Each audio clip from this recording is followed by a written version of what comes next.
بسم اللہ الرحمن الرحیم۔ السلام علیکم۔ دل کے پرخلوص دعاؤں کے ساتھ زہرا وائس میں خوش آمدید۔ حضرت علی رضی اللہ تعالیٰ عنہ نے کس طرح ایک یتیم کو انصاف دلایا؟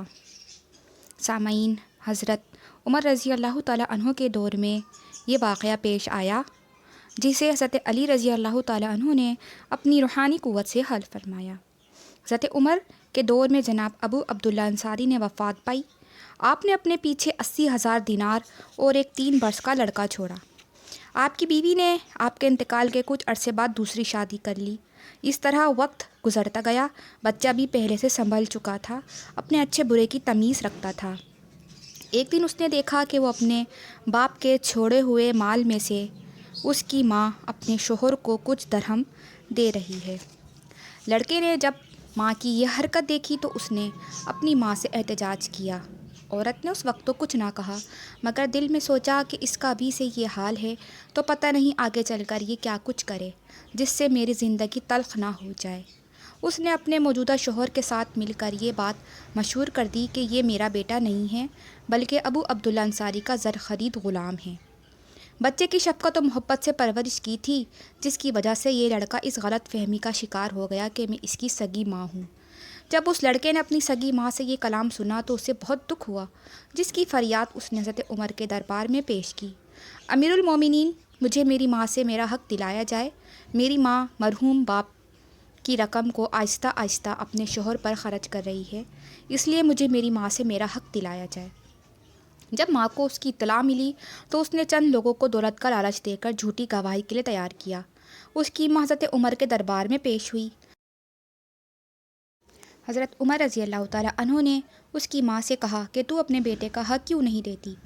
اس عورت نے جواب دیا کہ یہ لڑکا میرا حقیقی بیٹا نہیں ہے، یہ ان کا زر خرید غلام ہے۔ اسے میں نے اپنی اولاد کی طرح پالا ہے، اب بلا وجہ اپنا حق جتاتا ہے۔ گواہی میں چند لوگوں کو پیش کیا۔ گواہی مکمل ہونے کے بعد اس عورت کو آپ نے بری کر دیا اور اس لڑکے کو قید میں ڈال دیا۔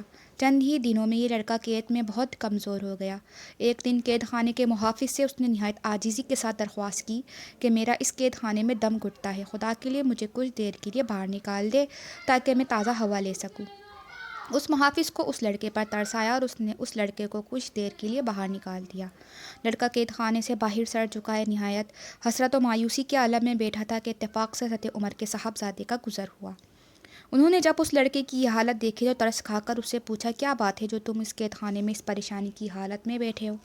اس لڑکے نے اپنی تمام کیفیت بیان کی تو آپ نے جواب دیا کہ تم حضرت علی کے پاس جاؤ، انہی کے وسیلے سے تمہیں اس تکلیف سے نجات مل سکتی ہے۔ لڑکے نے کہا، مجھے کون یہاں سے جانے دے گا؟ آپ نے اپنی ضمانت پر اس لڑکے کو حضرت علی کے گھر تک جانے کی اجازت دی۔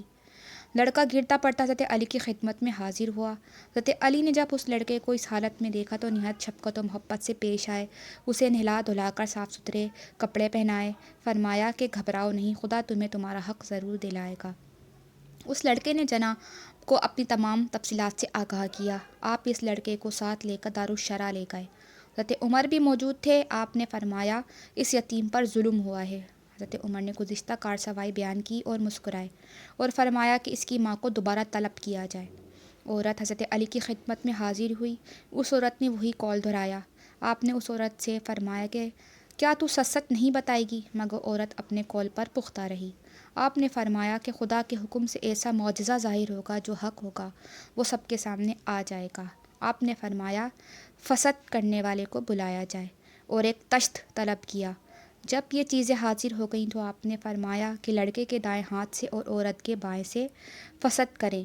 دونوں کا تشت میں خون لیا گیا۔ آپ نے اس خون پر اسماء الحسنی سے ایک اسم پڑھ کر دم کیا۔ فوراً اس تشت سے آواز آئی کہ یا امیر المومنین، میں اس لڑکے کی حقیقی ماں ہوں۔ دنیاوی اغراض کی خاطر میں نے اسے اپنا بیٹا تسلیم کرنے سے انکار کیا تھا۔ میں نے اپنے بیٹے سے بیزاری کی تھی۔ تمام حاضرین نے اس خون سے آواز سنی، سب حاضرین حیران ہو گئے۔ پھر آپ نے فرمایا کہ ان جھوٹے گواہوں اور اس عورت کو تحریر دی جائے اور ابو عبداللہ کا ترکہ اس کے بیٹے کے سپرد کیا جائے۔ آخاف کر لیا۔ سبحان اللہ۔